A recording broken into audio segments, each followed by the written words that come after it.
Hola, muy buenas tardes a todos mis hermanos y hermanas en este día 14 de junio. Les saludo en el amor de Cristo, ¿cierto? De mi parte y también de mi familia, agradeciendo a Él por todas sus bondades con las cuales nos ha cubierto en todo este tiempo y nos ha cuidado.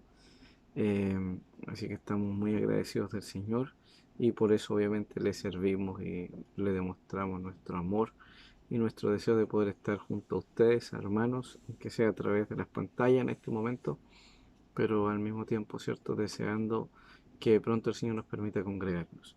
Quiero invitarles, ¿cierto?, a poder meditar en la palabra del Señor y oremos al Señor.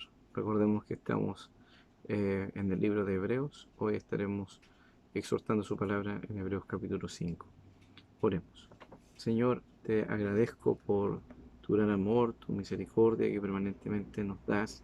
Gracias por este momento que nos permites meditar en tu palabra. Gracias, Señor, porque tú has sido propicio en todo para nosotros, Señor. Y no solo las cosas materiales, sino principalmente en lo espiritual. Gracias, Dios mío, por ser nuestro ayudador, nuestro consejero. Gracias por ser nuestro mediador entre Dios y los hombres. Gracias, Padre, por revelarnos a Cristo. Oramos para que alumbres los ojos de nuestro entendimiento, para que, Señor, a través de tu palabra nosotros reconozcamos tu valor y tu grandeza. Te alabo, Señor, en el nombre de Jesús. Amén. Amén. Les invito a leer el libro de Hebreos capítulo 5 del versículo 1 al 10. Porque todo sumo sacerdote tomado de entre los hombres es constituido a favor de los hombres en lo que a Dios se refiere, para que presente ofrendas y sacrificios por los pecados, para que se muestre paciente con los ignorantes y extraviados, puesto que Él también está rodeado de debilidad, y por causa de ella debe ofrecer por los pecados, tanto por sí mismo como también por el pueblo. Y nadie toma para sí esta honra, sino el que es llamado por Dios, como lo fue Aarón. Así tampoco Cristo se glorificó a sí mismo haciéndose sumo sacerdote, sino que el que le dijo, tú eres mi hijo, yo te he engendrado hoy, como también dice en otro lugar, tú eres sacerdote para siempre, según el orden de Melquisedec. Y Cristo en los días de su carne, ofreciendo ruegos y súplicas con gran clamor y lágrimas al que le podía librar de la muerte, fue oído a causa de su temor reverente. Y aunque era hijo, por lo que padeció, aprendió la obediencia, y habiendo sido perfeccionado, vino a ser autor de eterna salvación para todos los que le obedecen. Y fue declarado por Dios sumo sacerdote según el orden de Melquisedec. Bien, hermanos, aunque esto no es un estudio bíblico, ¿cierto? Sí es necesario poder mencionar algunas cosas que son interesantes, importantes, porque textos como estos, ¿cierto?, nos pueden llevar a errores de comprensión y con ello, ¿cierto?, nos pueden obviamente conducir a una mala, vuelvo a repetir, comprensión acerca de la persona de Jesús, y eso va a afectar claramente nuestra manera de adorarle, servirle y cómo mirarle, ¿no? Dios no quiere que nos hagamos una imagen distorsionada de su persona. Él quiere que le conozcamos como Él se ha revelado. Y quiero invitarles a reconocer, ¿cierto?, que la Biblia permanentemente nos menciona que Cristo es Dios, pero también nos dice que Cristo es hombre. Y hablamos, ¿cierto?, de que Cristo tiene esta doble naturaleza de Dios hombre. Y es algo que el autor de Hebreos nos ha venido presentando, ¿cierto? De que el Señor es hombre y es Dios. Y quiero presentarle un cuadro comparativo que en su libro Jesús, el pastor Núñez, nos presenta algo sencillo que nos ayuda a comprender lo que estoy diciendo. La Biblia nos dice que Jesús estuvo cansado, pero al mismo tiempo nosotros leemos, ¿cierto?, que el Señor ofreció descanso a los que están trabajados y cargados. La Biblia nos dice que Él tuvo hambre, pero que Él es el pan de vida. Él tuvo sed, pero también dijo, yo soy el agua de vida eterna. Él estuvo en agonía, pero también manifestó el consuelo a las personas, ¿cierto? Recordemos a cuántos levantó de la muerte, a cuántos que estaban llorando por un muerto, ¿cierto? Los consoló. Creció en sabiduría como todos, ¿cierto? Como niño él se desarrolló y tuvo que crecer en sabiduría, pero nosotros sabemos que él existió desde la eternidad, que él le ha dado consejo al Señor. La Biblia nos dice que él fue tentado y también la Biblia nos dice que Dios no puede ser tentado. Se limitó a sí mismo en su conocimiento, pero él manifestó también dentro de su ministerio su omnisciencia. Entonces la Biblia nos presenta estos contrastes, nos presenta esto sin necesidad, ¿cierto?, de decir o mostrar nosotros que hay un error o una contradicción. Solamente que es difícil de explicar el hecho de que en Cristo estaban las dos naturalezas. Y quiero presentarles una definición de las discusiones que se han presentado a través del tiempo, ¿cierto?, en torno a este tema. Y me parece bueno porque para que sepamos, ¿cierto?, que no somos los únicos que tal vez pueden presentar algún problema con entender lo que estoy diciendo, em, ya que han sido discusiones de siglos y la iglesia ha tenido que responder a estas dudas y a estas malas interpretaciones que se dan, al punto de que hoy día entre nosotros tenemos aún em, sectas que enseñan, ¿cierto?, que Jesús no es Dios o que dan extremos, ¿cierto?, donde le quitan la humanidad a Cristo y lo presentan como un holograma, un espíritu, ¿cierto?, o una fuerza. Entonces, em, eh, quiero leer algo que escribió Evis Carballosa en su libro La Deidad de Cristo. Dice, la decisión del Concilio de Constantinopla, 680-681, estaba en perfecta armonía con la cristología de Calcedonia. Es más, los teólogos reunidos en Constantinopla tomaron como base las conclusiones de Calcedonia 451, después de Cristo. Proclamaron que en Jesucristo hay dos voluntades naturales que no se contradicen entre sí, sino que su voluntad humana se sujeta a su voluntad divina. Resumiendo, en aproximadamente 3 siglos y medio de discusión cristológica, la Iglesia, a través de sus líderes, se pronunció con amplitud tocante a cuestiones que han sido de vital importancia para la vida del cristiano. En Nicea 325 se proclamó que Cristo es la misma sustancia que la del Padre y por lo tanto es Dios. En Constantinopla 381 se definió la identidad de Cristo con la humanidad y se declaró que Jesús es hombre perfecto e impecable. En Éfeso, en el 431, se definió que Jesús es una sola persona.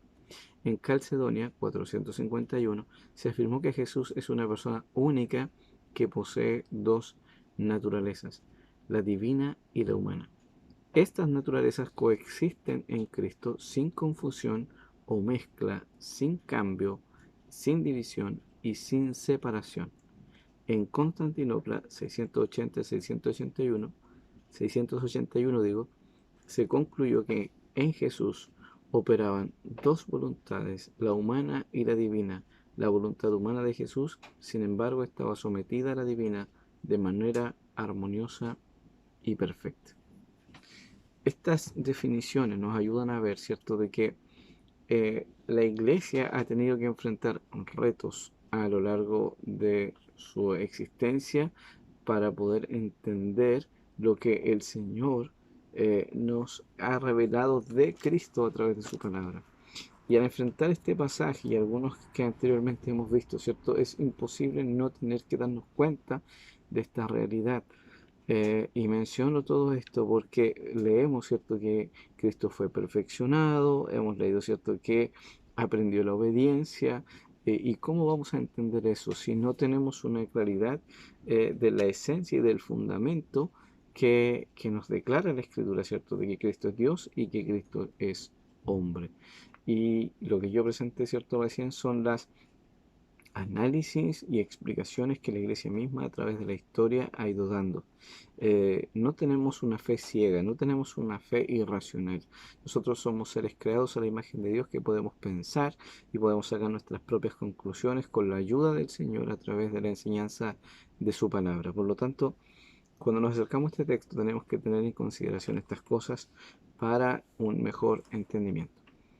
Y voy al versículo 1 que nos dice, porque todo sumo sacerdote tomado de entre los hombres es constituido a favor de los hombres, lo que a Dios se refiere, para que presente ofrendas y sacrificios por los pecados, para que se muestre paciente con los ignorantes y extraviados, puesto que él también está rodeado de debilidad y por causa de ella debe ofrecer por los pecados, tanto por sí mismo como también por el pueblo. Como ya decíamos la semana pasada, ¿cierto? Que el sumo sacerdote tenía una posición elevada, ¿cierto? Sobre el pueblo, no había nadie más alto que él.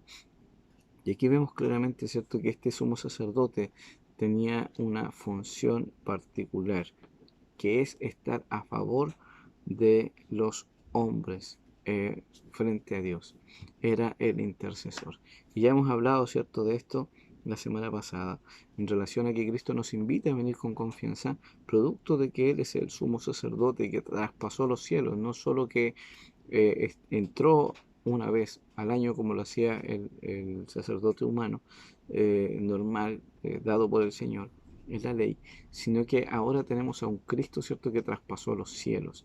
Obviamente la Biblia nos ha mostrado hasta aquí en el libro de Hebreos la superioridad de Cristo frente a Moisés, frente a los mismos sacrificios que se presentaban, ya que aquí mismo se nos dice que Él es el sacrificio. O se nos dice, cierto, que el sacerdote se presentaba con sangre ajena, pero Cristo se presenta con su propia sangre. Entonces claramente podemos ver que la función que se quiere destacar acá es que el Señor Jesús fue necesario que Él fuera hombre. Fue necesario que Él fuera hombre y Él desde siempre ha sido un sumo sacerdote. Y lo que Hebreo nos muestra acá, ¿cierto? Es que Cristo no llegó a ser un sacerdote al momento de ascender al cielo. Cristo siempre ha sido un sumo sacerdote. De hecho, es lo que nos dice, ¿cierto?, en relación a Melquisedec. Cuando leemos los Salmos, la Biblia nos dice, ¿cierto?, que en el Salmo 110:4, que se cita acá en el versículo 6, eh, dice, tú eres sacerdote para siempre, según el orden de Melquisedec. Y en la vida terrenal de Cristo, nosotros podemos ver que aunque Él no funcionaba igual, no fue a trabajar al templo, por ejemplo, su vida no era en el templo como un sacerdote lo hubiese hecho, Él sí, ¿cierto?, tenía una acción permanente de intercesor ante Dios. Él era, y por eso Timoteo nos dice, ¿cierto?, que hay un solo mediador entre Dios y los hombres. Entonces, cuando nos presenta esta imagen de Cristo, en primer lugar nos dice el autor que Cristo está a favor de los hombres. Y en esta eh, imagen, ¿cierto?, que nos grafica el autor, podemos ver que la compasión y la misericordia se desbordan en la manera de ser de Jesús en esta función. Ya que se nos ha dicho anteriormente, ¿cierto? No tenemos un sumo sacerdote que no pueda compadecerse de nuestras debilidades. Y acá se nos habla por función de que el sumo sacerdote, ¿cierto?, es aquel que se muestra paciente con los ignorantes y extraviados. Eh, y obviamente era lo que se esperaba de un hombre, ¿cierto?, que era pecador. Un hombre que tenía luchas con el pecado. Entonces, un sumo sacerdote humano, normal, ¿cierto? Él cuando se presentaba a orar, a interceder por los hombres, él se consideraba a sí mismo. Eso es lo que se esperaba de él. Y Cristo, ¿cierto? Aunque su debilidad no puede ser comparada igual con la nuestra, en todo Él fue débil. Ya dijimos, tuvo hambre, ¿cierto? Tuvo sed, estuvo en angustia.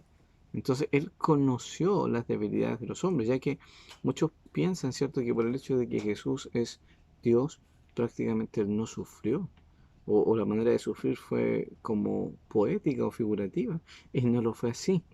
Cristo vivió en su naturaleza humana el dolor. Él sufrió, ¿cierto?, el cansancio, también la traición de sus amigos. Entonces, Él sabe cómo nos sentimos cuando estamos en debilidad.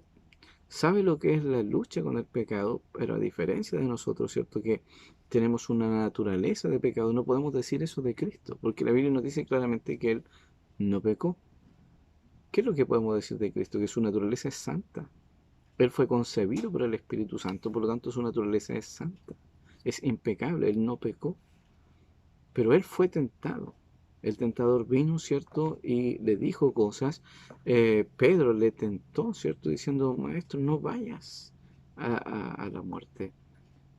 Y el Señor tiene que reprenderlo. Y apártate de mí, Satanás, porque tú no pones la vista en las cosas del cielo, las cosas de arriba. Entonces, Cristo fue hombre, y como hombre, él fue tomado, ¿cierto?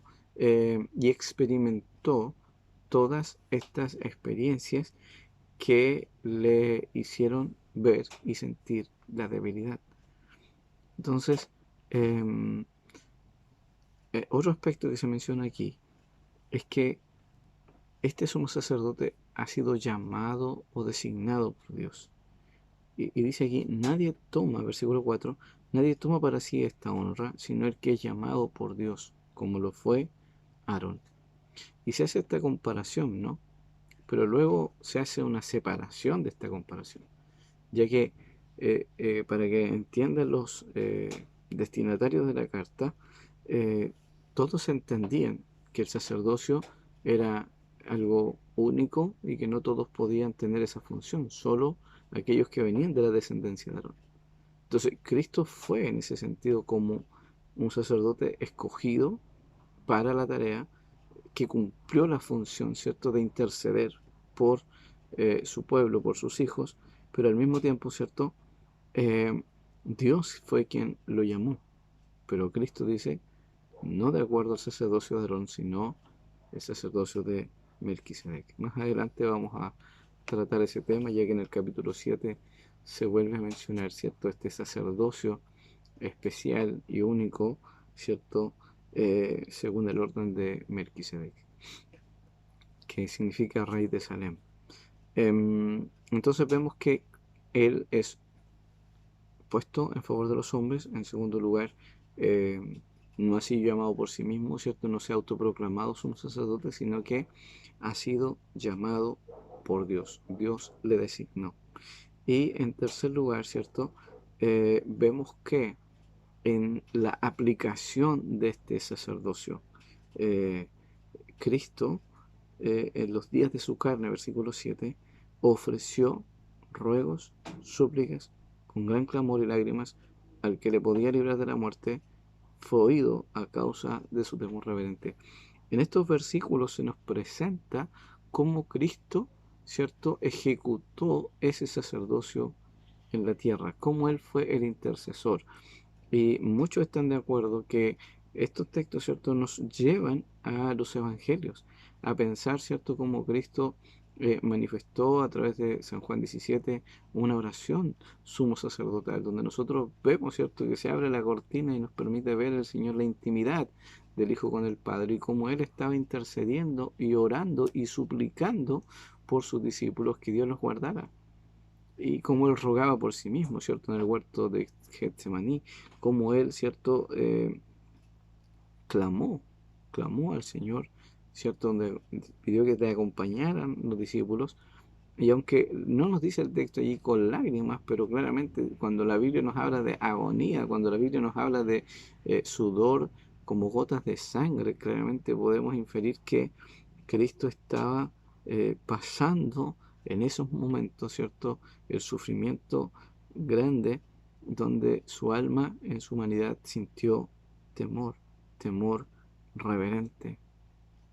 Y, y vemos, ¿cierto?, que el versículo 8 creo que es uno de los versículos que nos puede eh, traer dudas en relación a lo que estábamos diciendo, ¿cierto? Aunque era hijo, dice, por lo que padeció, aprendió la obediencia. Como dije, Jesús en su humanidad, ¿cierto? Él limitó su deidad, pero él no dejó de ser Dios. Eh, y en esa limitación, porque recordemos, hermanos, que los hombres hablar cara a cara con Dios no era posible. Que los hombres pudieran estar en la presencia de Dios sin caer muertos no era posible. De hecho, cuando Cristo se transfiguró y mostró, ¿cierto?, un poco de su gloria allí, los discípulos quedaron como locos. Esa fue la actitud, ¿cierto?, de Pedro, es decir, quedémonos aquí. Porque nadie puede estar en la presencia de Dios siendo pecador y vivir, no siendo sustentado por el Señor.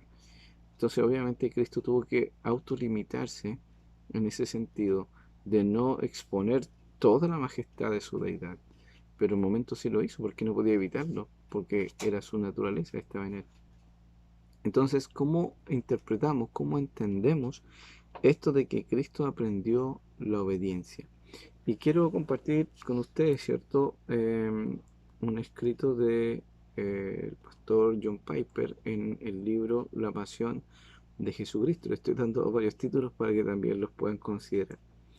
Y él nos dice, ¿cierto? Cuando la Biblia dice que Jesús, eh, por lo que padeció, aprendió la obediencia, no quiere decir que aprendió a dejar de desobedecer. Quiere decir que con cada nueva experiencia aprendió en la práctica y en el dolor lo que significa obedecer. Cuando dice que fue perfeccionado por aflicciones, no quiere decir que fue gradualmente librándose de defectos. Quiere decir gradualmente colmando la perfecta justicia que tenía que tener a fin de salvarnos.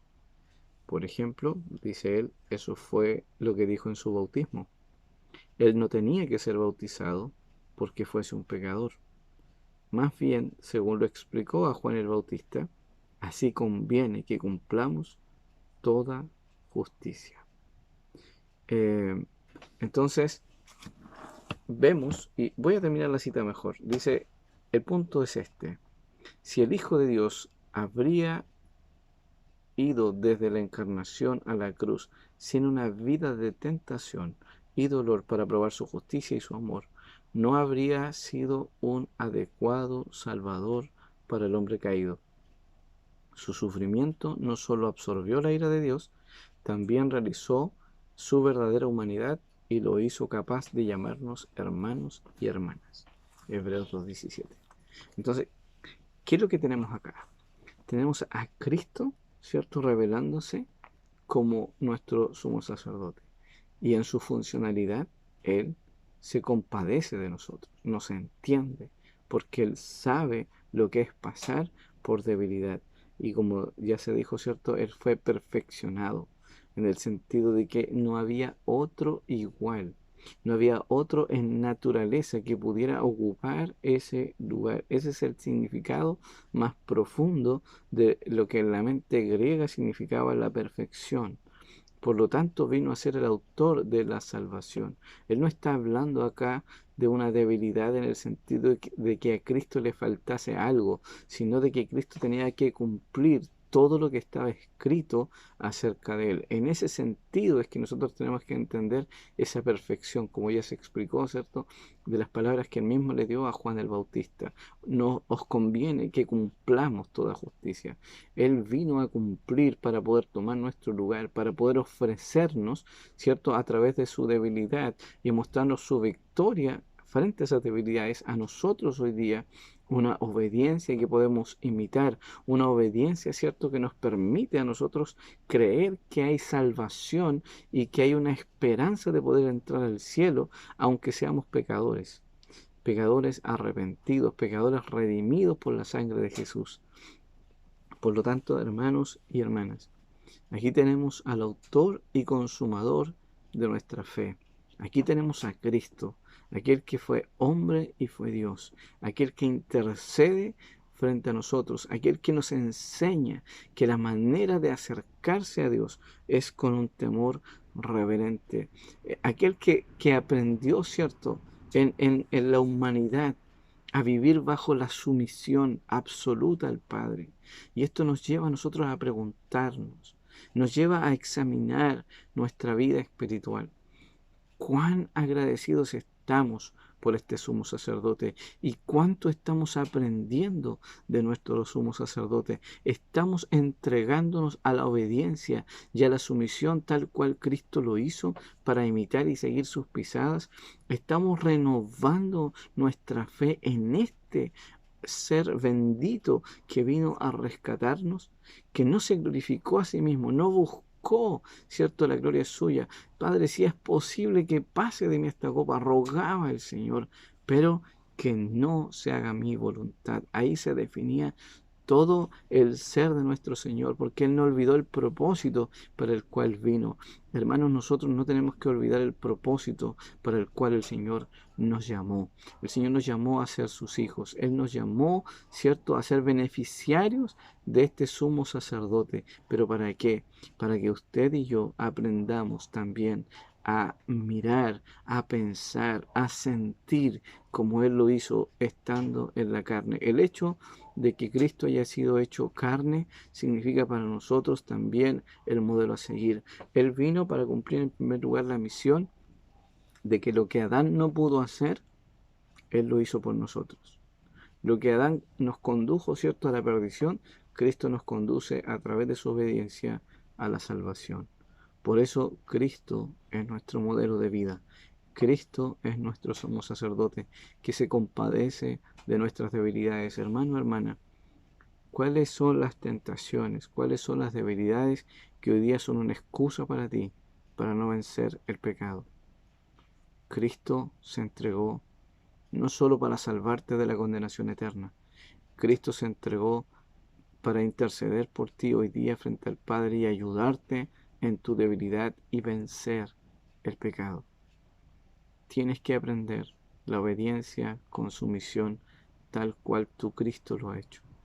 Yo te animo en esta hora que tú puedas considerar la palabra del Señor y puedas honrar el nombre de Cristo y ser agradecido, agradecida, porque el Señor vivió todo lo que vivió, siendo el Dios eterno, siendo el Dios omnipotente, y todo esto solamente como una forma de mostrarnos su gran misericordia y su compasión. Yo te invito a darle gracias, a alabarle por la eternidad, porque Él se lo merece. Si no le conoces, quiero que sepas que te estás perdiendo todo lo que tú necesitas. El pecado, como vamos a ver más adelante, es un peso que asedia el corazón y el alma. Pero acá tenemos a nuestro sumo sacerdote, acá tenemos a nuestro intercesor, tenemos a nuestro ayudador, a nuestro pronto auxilio en la tribulación. ¿Por qué seguir escapando de él? ¿Por qué seguir pensando que el pecado tiene más fuerza y poder en nosotros que el poder que Cristo tuvo para liberarnos de la muerte? Él creía y confiaba y lo manifestó, ¿cierto? Aquel que le podía librar de la muerte. ¿Le libró? De alguna manera sí y de alguna manera no. Sí le libró en el sentido de que Cristo sabía que Él iba a resucitar, que Él se iba a levantar, iba a manifestar, ¿cierto?, la victoria sobre la muerte, sobre el diablo y sobre todo. Sí le libró, pero no le libró porque simplemente Él dijo que no se haga mi voluntad sino la tuya. Hermanos, el Señor no tiene por qué librarnos de todos los problemas que tenemos hoy día. No es una condicionante para que nosotros sirvamos al Señor con más ánimo. Muchas veces los problemas son la oportunidad para que nosotros seamos perfeccionados a la imagen de Jesús. Por eso aprendamos a ver con los ojos espirituales. Aprendamos a discernir, ¿cierto?, cómo el Señor quiere perfeccionarnos a nosotros también para entrar a la gloria.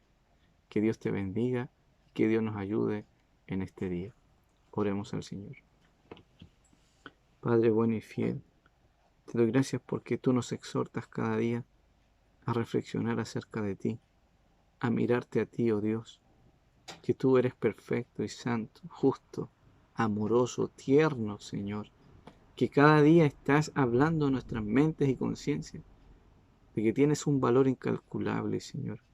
Oh Dios, ayúdanos, ayúdanos por favor a poder observarte en tu dignidad, y a poder adorarte por la grandeza de tu majestad. Señor, es tanto el beneficio que hemos recibido a través de tu Hijo. Fue tanto lo que Él se entregó por nosotros, que observarlo detalle a detalle nos ayuda sin duda, Padre, a agradecerte tu misericordia. Bendice a mis hermanos y hermanas que tal vez están luchando con el pecado, que tal vez no se han dado cuenta del benefactor que tienen en ti, oh Dios. Ayúdales y muéstrales que tú, Señor, eres compasivo, que tú, Señor, eres misericordioso y que al que a ti viene tú no le echas fuera. Por misericordia, atráenos a ti. Acércanos, Señor, para poder experimentar este bendito beneficio. Líbranos de nuestras cargas, culpas y pecados. Señor, libértanos. Padre, así como convenciste, oh Señor, a los discípulos que siendo tan testarudos ellos tuvieron que aprender, Señor, la fe y madurar en la fe. Así ayúdanos a nosotros, perfecciónanos, Señor, pero coloca en nosotros esa bendita experiencia que hubo en Cristo Jesús también, donde Él, viendo, Señor, el gozo puesto delante de Él, fue a la cruz. Que así sea nuestra vida, Señor, que no esperemos en los hombres lo que tenemos que recibir de ti. Alabado y bendecido sea tu nombre en este día, Señor. En el nombre de Jesús. Amén. Amén. Que Dios les bendiga, amados hermanos. Cariñosos saludos y que tengan una buena semana. Y no se olviden que estamos en cadena de oración y ayuno. Amén.